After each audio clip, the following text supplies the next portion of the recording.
Vetëm 2 banane në ditë dhe do i thoni lam të mirë këtyre sëmundjeve. E për çfarë ju nevojitet botoksi kur keni banane? Kjo është e vërtet, ju mund të përdorni banane si një produkt natyral për të përgatitur recetat tuaja të bukurisë. Mjafton të merrni një banane mesatare, ta bëni pure dhe ta hidhni në pjatë. Me banane lyheni krejt fytyrën dhe pisën e qafës.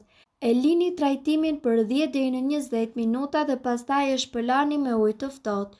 Përgatiteni dhe trajtoni fytyrën me këtë recetë të paktën 2 herë në javë dhe brenda pak kohësh do të vërejni një ndryshim goxha befasues. Gjithashtu ju kujtojmë që gjatë këtij trajtimi ju mund të përdorni lëkurën e bananës për të zbardhur smaltin e dhëmbëve. E vetmja gjë që duhet të bëni është që pjesën e brendshme të lëkurës së bananës ta masazhoni sa më shpesh tek dhëmbët tuaj. Pak nga pak do të vëreni që smalti i dhëmbëve do të jetë më i bardhë ashtu siç keni dëshiruar gjithmonë.